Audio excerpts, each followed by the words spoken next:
What's up, YouTube? This is Cryptocurrent. Today we're going to be talking about people who buy cryptocurrencies and end up losing their stock or their position. They either paper hands out, or there's another thing that's going on where they are kind of forced out of their position. That's what I really want to zoom in on. Not so much the people who paper hands, but the people who just could not hold their stock. For unforeseen reasons. So we're going to start by going in on that and why are the reasons this is happening? Well, one of the reasons is because maybe you have an unforeseen situation occur, like maybe your rent is due and you have actually put your portion of your rent money into cryptocurrency. So, with that being said, if you're doing things like that, I would say stop doing that. Don't put anything that you're going to need to survive out here into the stock market. You should only be putting extra money, money or fund money, money that you know you're not going to need if it's lost. Because, if you buy a position, your money isn't lost unless the stock either reaches zero and it becomes a dead stock. All the holders, um, they leave the stock, and there's nobody holding the stock. Or if you sell at a loss, that's when your position drops in price from the price point that you bought in, and you sell. Then you're at a loss if you sell. But if you're holding the stock and it's going through ups and downs, fluctuations, and maybe you bought in at a certain position, it goes underneath the position you bought in, you are not at a loss. It's only when you have sold that you're at a loss, because eventually it will go back up. There's no telling how long it might take, but um, yeah. With cryptocurrency, one thing I would like to know is that it is volatile, so it can go up and down like at the drop of a dime. It's not like a regular stock. Um, that's what makes people fear cryptocurrency, and it's also what makes people love cryptocurrency, because you can make a bunch of money very quickly, but you can also lose a bunch of money very quickly. That's why you have to choose wisely when buying into cryptocurrency. I also suggest, when you are putting this money, extra funds that you have acquired into cryptocurrency, you first research the cryptocurrency. You can start off by looking at the history of the currency, the chart, and seeing where it first started at when it was first created. Like, what price was it at and where is it at now? Like, is it going trending in a upwards eventually? Like, is it consolidating decently?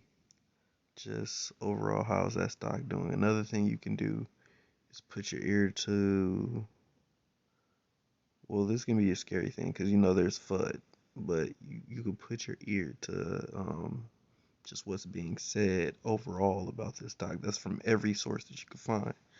Are people predominantly looking at this stock in a good way, or are they predominantly having nothing but negative things to say? Now, this is at your own discretion. I'm not a financial advisor. I do not. Um, this is not financial advice. I am simply stating my tips and tricks, but in my opinions, you do what you want. At the end of the day, you do your own due diligence, and your own research. But I'm here just to help out. This is how I've figured out my way of doing it, at least. Okay, so you do your research, history. Maybe before you start trading cryptocurrencies, research people who have made money in cryptocurrency and find out how they done it. How long it might have taken. Was it quick? And if so, just research them. It's smart.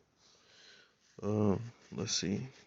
The next reason for people who um not necessarily have lost their position but cannot find a position because they just don't have the funds, but they do definitely have the knowledge about them and just want to get in but don't have the funds. Here is one suggestion. You can start off by getting a second job if you are working, or maybe if you're part time, going full time. If you can't um, get the second job because of your first job, if for some reason you can't, at least try and pick up extra hours.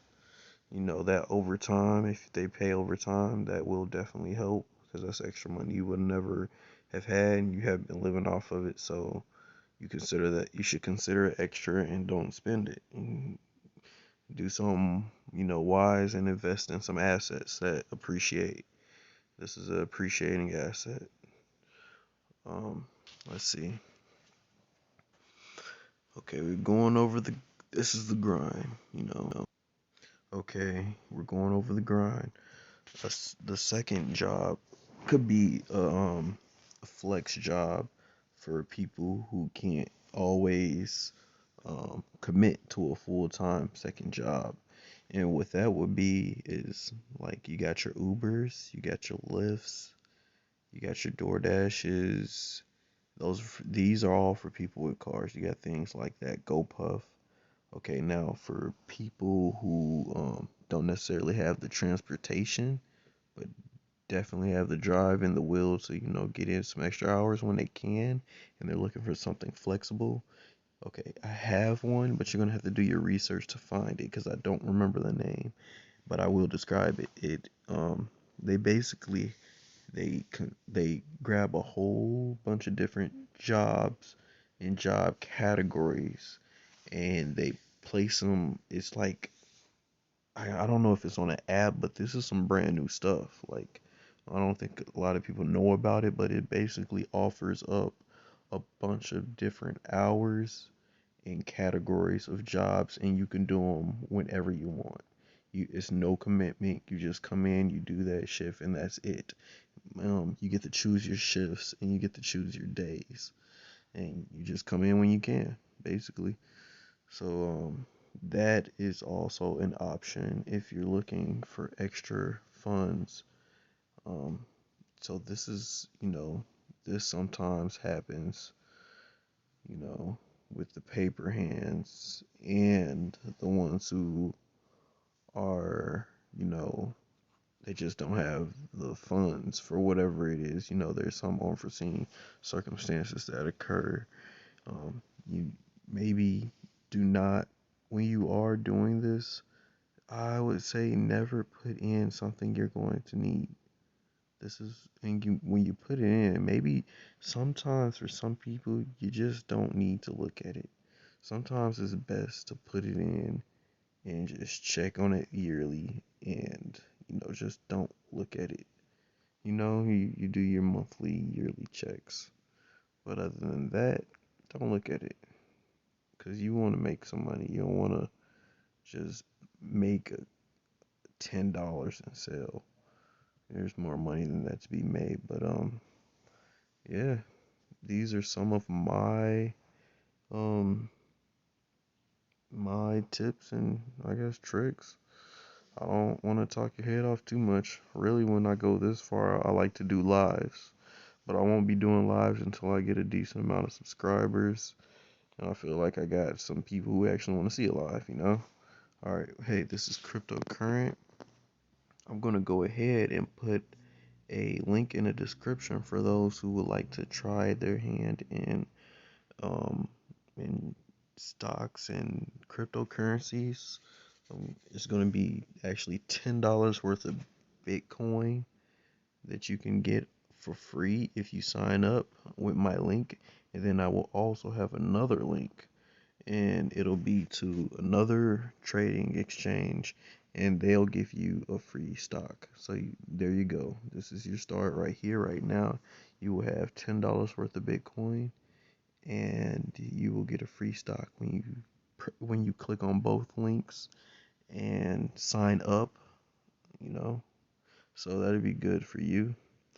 All right, there you go. This is Cryptocurrent. Please like, comment, subscribe, and share. I appreciate your support. Have a blessed day. Bye.